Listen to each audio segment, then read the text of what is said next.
Llega a Duro de Domar el analista político que mejor entiende la Argentina actual. Un GPS periodístico con el que nos adentramos en los caminos más recónditos de la realidad. Todo lo que tenés que saber sobre las elecciones porteñas antes de entrar al cuarto oscuro. Hoy nos hace una transfusión de conocimiento Mario Weinfeld. Bueno, Mario, muchísimas gracias por venir. A ver, falta muy poco tiempo, dentro de algunas horas comenzamos la veda, no se va a poder hablar más del tema. El domingo una fecha importante, ¿no? Importante, todo indica, hablamos de elecciones, hablamos de encuestas, relativizamos un poquito siempre porque, bueno, siempre está el margen de duda. Parecería la tendencia, lo que marca la mayoría de las encuestas, en sesgo creo. O sea, creo en las encuestas que dominan el escenario con la relatividad del caso, con los límites que tienen las encuestas, que a veces no registran pequeños matices o pequeños resultados que a veces son importantes, algo vamos a hablar ahora. En tendencia hay en general una suerte de consenso en el sentido de que va a haber segunda vuelta, de que Mauricio Macri va a salir primero en la primera vuelta, de que Daniel Filmus va a ser segundo y de que Pino Solanas va a quedar tercero a una considerable distancia y que los demás candidatos, los números no le dan ni el 5% a ninguno, digamos, podrían llegar a ese margen o un poquito más, hay que ver, pero en cualquier caso no llegarían a 2 dígitos, tendrían floja elección. Elemento de comparación que hay histórico, hubo una elección Macri-Filmus hace 4 años. Sí. Macri sacó en primera vuelta algo más del 45%, Filmus sacó alrededor del 43%, una ventaja de 20 y pico de puntos, que prácticamente, números redondos, si simplifiquemos para no hacer lío, se mantuvo en la segunda vuelta, con lo cual Macri ganó 60 a 40, a 39 monedas. 39 monedas, exactamente.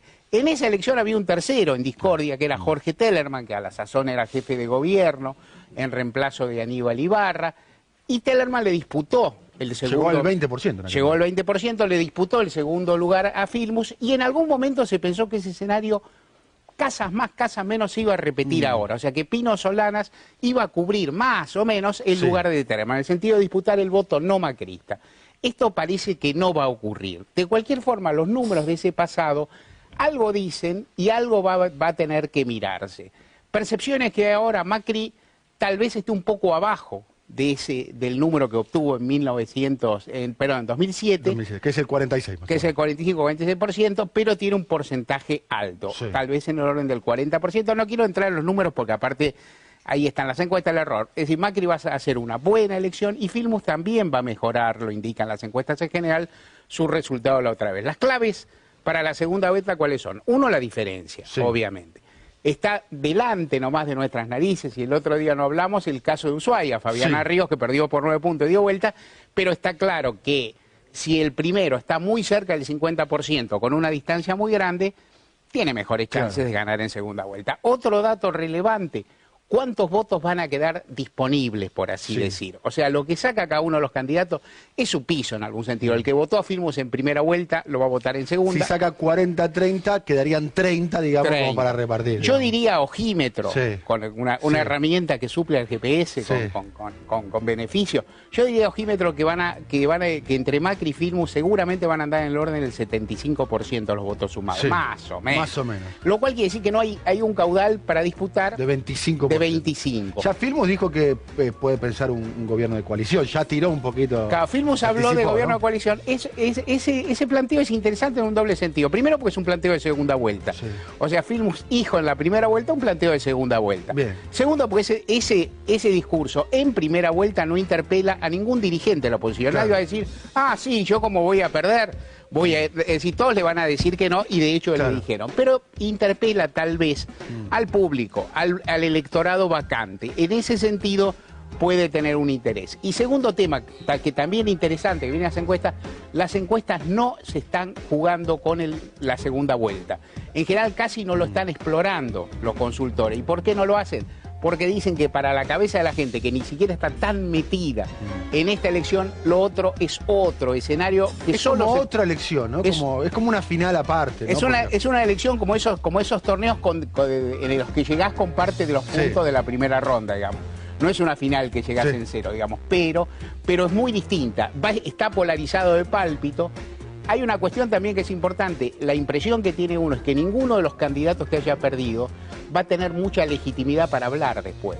O sea, ¿desde dónde puede hablar aquel? Por ejemplo, Pino Solanas está discutiendo contra el 25%, números redondos que sacó hace 2 años. Si bajara mucho no podría decir. ¿Qué pueden decir? O sea, si perdió la mitad de sus electores, perdió la mitad de los votos, no va a tener mucha autoridad. Lo que va a tratar es de controlar fugas en su propia fuerza, que las va a tener, o que las podría tener si esto ocurriera, pero no mucho más. Entonces, me parece que quedan los dos candidatos en escena de Pálpito, polarizados de Pálpito, y ahí empieza una nueva competencia, 3 semanas, por otra parte, un plazo largo. Hay una cuestión, es una campaña, no sé si coincidirás conmigo, por lo menos de lo que yo pude observar, como vecino, como ciudadano de esta ciudad y como observador, que es muy apática, muy planchada, que si se quiere futbolísticamente, es el partido, jugaron al ritmo al partido que le convenía a Mauricio Macri, al oficialismo. Seguramente. Muy poca política, muy poco debate, no hubo un eje claro, el eje fue el no debate del debate. Sí. Nada, seguramente, eso en la segunda vuelta seguramente se puede caldear o se puede replantear. Una cosa me parece a mí que hay paradójica en la Argentina, que es, en la Argentina y en la ciudad autónoma, sin ninguna duda, en realidad todo el tiempo se discute de política. O sea, uno podría decir, ¿cuánto se discutía de política hace 3 meses en la ciudad autónoma? Muchísimo. Es fácil cambiar, ¿cómo se discutía? Caldeadamente, en las radios, en los cafés.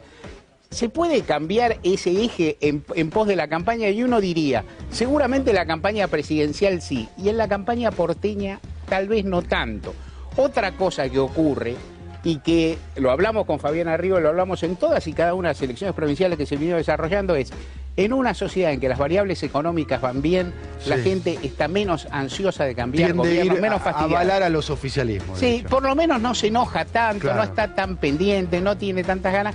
Y otra cosa no quiere cambiar. Y otra cosa que es difícil, y otra cosa que también hay que pensar es si a cada uno de los porteños le va mejor, por lo que fuera, hacer la cuenta de cuánto le va mejor, o si a muchos le va mejor, de cuánto le va mejor por lo que hizo el gobierno nacional y cuánto le restó Macri, o cuánto le va mejor por lo que hizo Macri y le restó el gobierno nacional, es un trabajo muy fuerte que por ahí no se toman aquellos que en promedio están bien.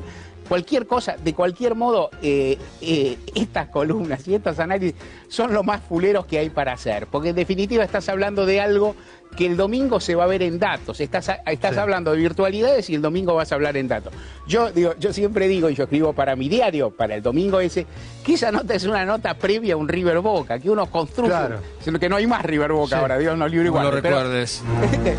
Pero digo, no, y lo recuerdo. River Boca provoca un nido de corriente. Exactamente. ¿Para qué me metí en esto solo? No tengo la menor idea. Lo que quiero decir es que todas estas especulaciones ceden ante el resultado. Y una última pasilla.